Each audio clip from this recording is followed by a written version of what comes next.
Namatai Kwekweza, Robson Chere and Samuel Gwenze arrested over a month ago on allegations of disorderly conduct likely to breach peace have been released this morning by the High Court. The three who were being denied bail since their arrest on July 31 will today sleep in the comfort of their homes after High Court of Zimbabwe Judge Justice Benjamin Chiwenga have granted bail of $150 United States or ZiG equivalent. The release comes a few weeks after Zanu PF spokesperson Christopher Mutsvangwa said the court should now release them. So deviants, those are deviants, and they were dealt with properly.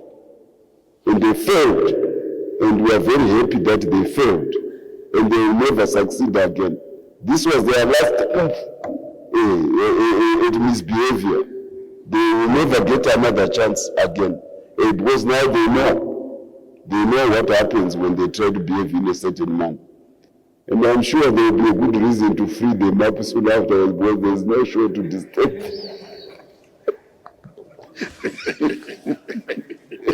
The shop, what they wanted to disturb is over, so there's absolutely no reason to keep them at the status expense in jail after failing.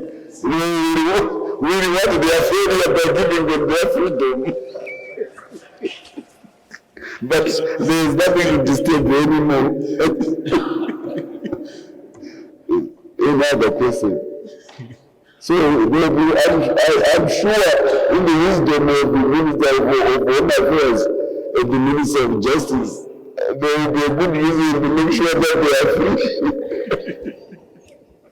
In his ruling, Judge Justice Benjamin Chiwenga dismissed the grounds of denying the three bail, saying the state had not presented any evidence that the accused persons would interfere with state witnesses or even abscond trial.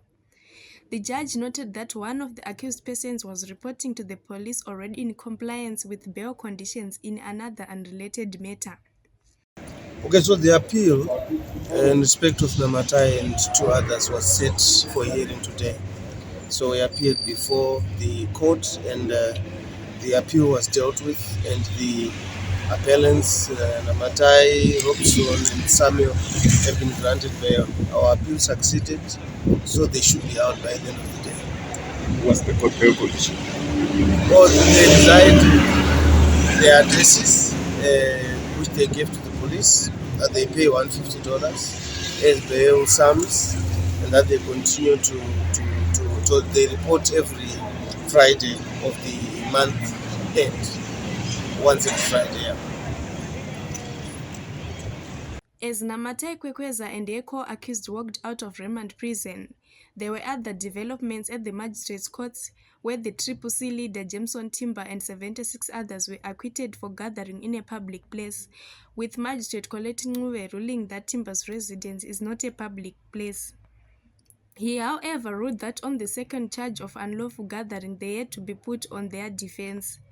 The magistrate, however, acquitted 12 other accused persons, saying they were victims of a dragnet arrest in the hands of the police. On what transpired in court?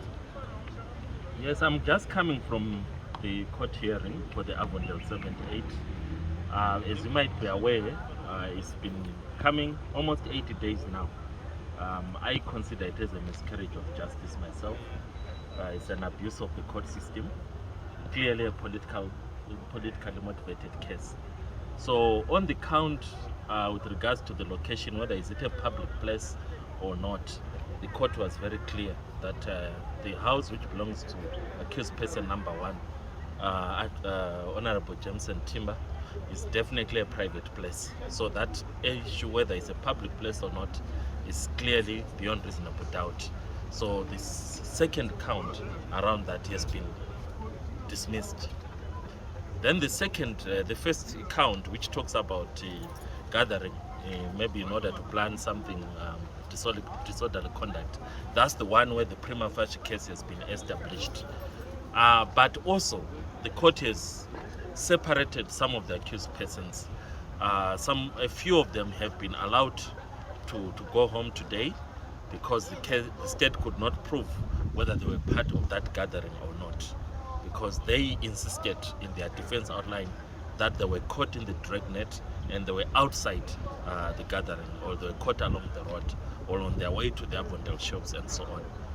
Then the majority of them, including Honorable James and Timba, have been asked to proceed for trial, where we will now be trying to establish whether they gathered with an intention to commit a criminal offense or not, which is the basis of their accusation. So the state has now said we'll proceed for trial. The court has said we'll proceed for trial.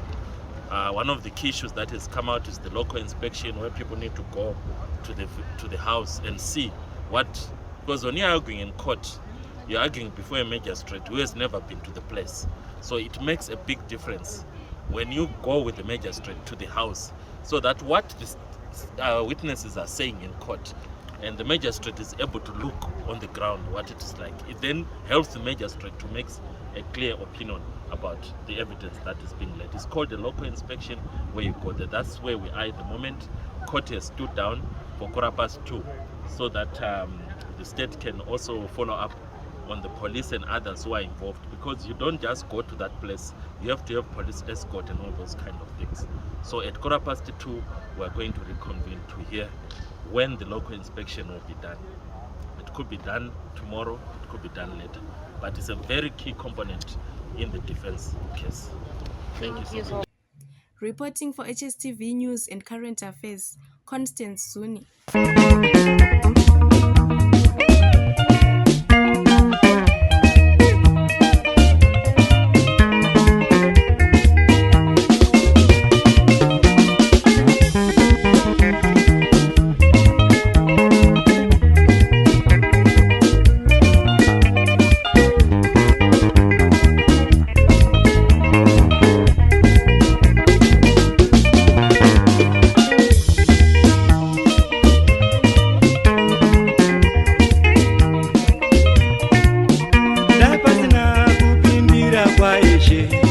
Chokwadi pasi pano